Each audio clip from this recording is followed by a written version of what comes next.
Hola, it's me, Trashkin. What's up guys, welcome back to another video.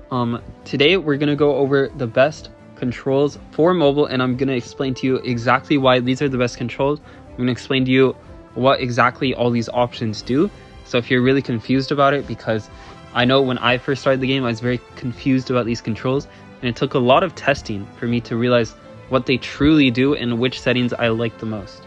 So yeah, the first thing you're gonna want to do is you do not want to go to settings here. You'll find all your controls here. There's actually a better way, and you can access more controls if you go directly into the practice tool.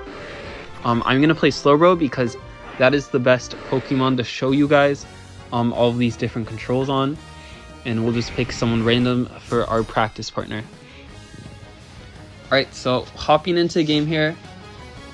So once you're in game, you're gonna be able to click on the settings in the top right and change all your settings in the game.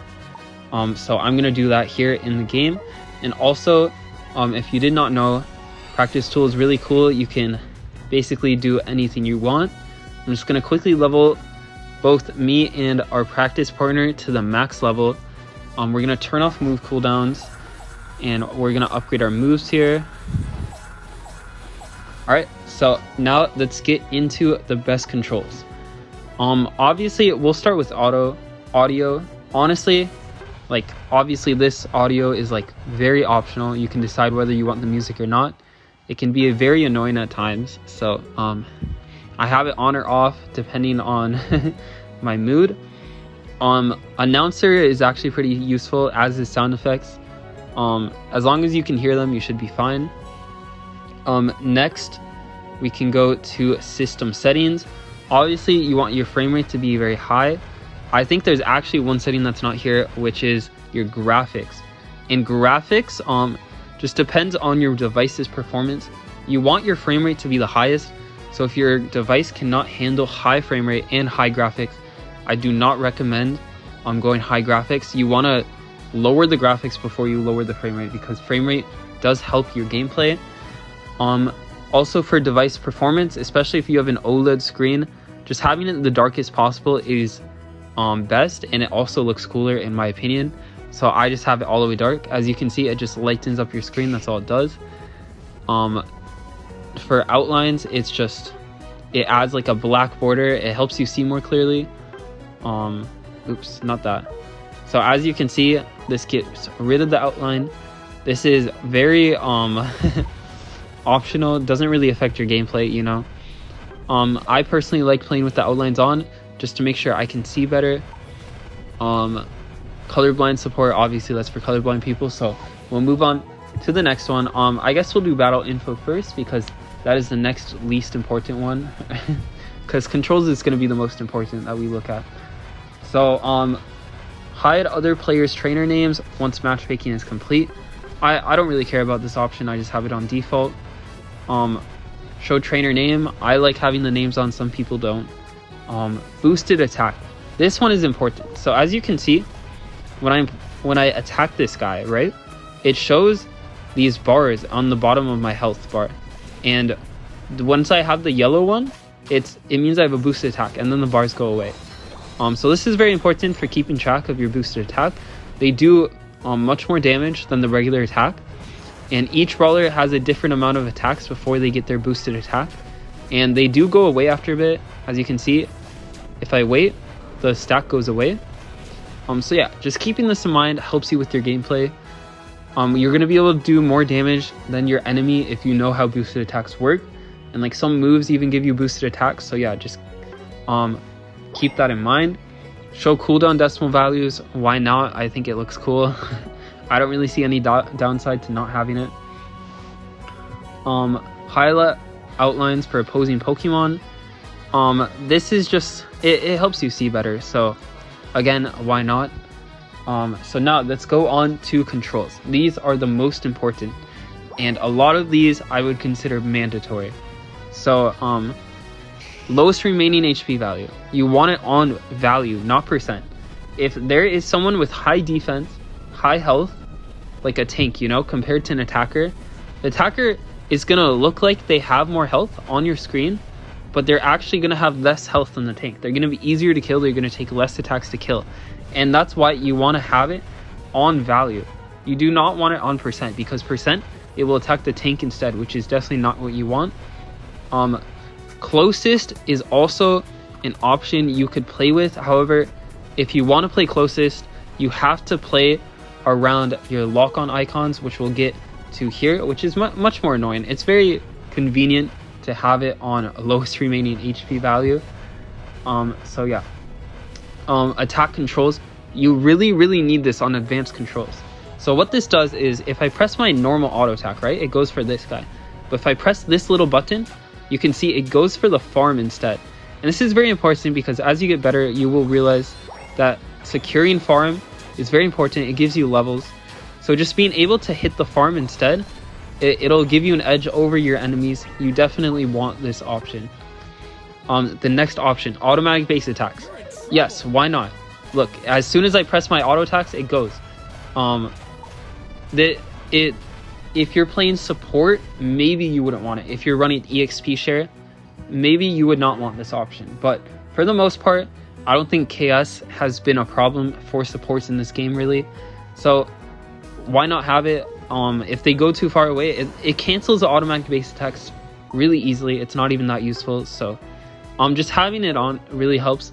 Like, if you're a jungle player, you can just be hitting farm while you're kind of like looking at the rest of the map, you know, like you're looking around here. And I do not have the optimal control for that. We'll get to that later. It's because I was fiddling around with stuff. All right, so in motion pursuit, so you definitely want this off, and I'm not sure if this affects it once you turn it off, but you want it on like the lowest options possible. What this does is, it explains it here, but if it's off, your Pokemon will not approach opponents outside of its range, which is good, because you do not want your Pokemon randomly out of your control.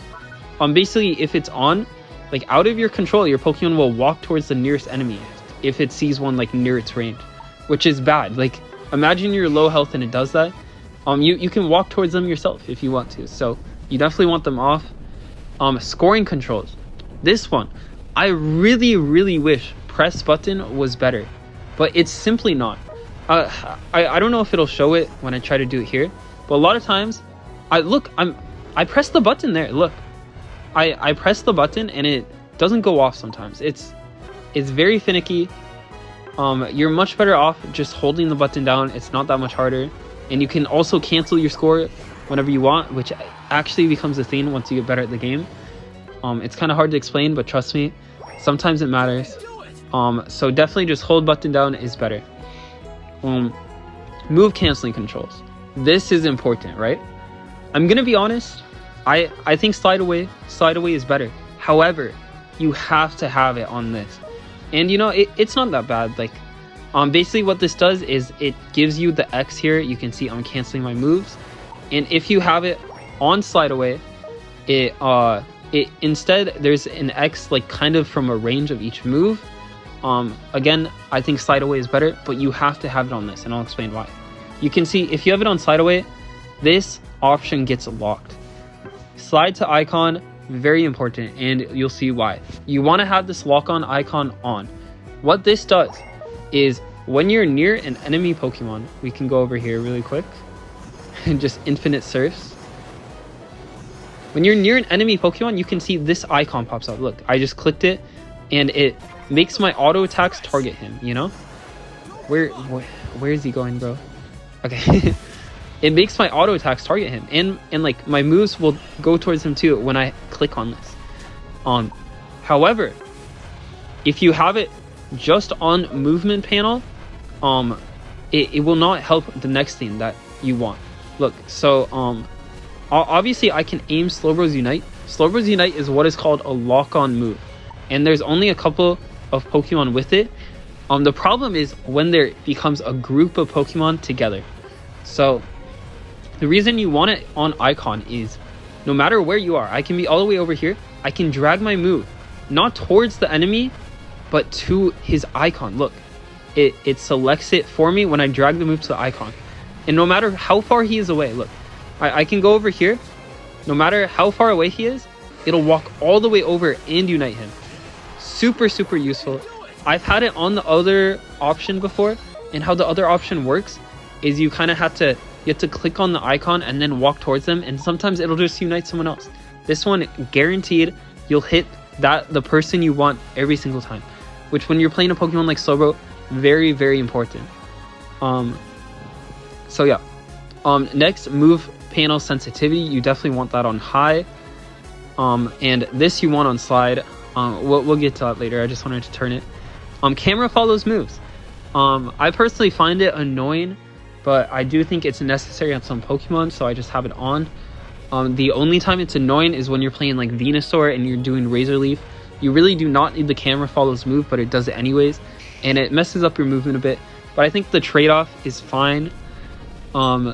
Move aim follows movement direction. You definitely want this off.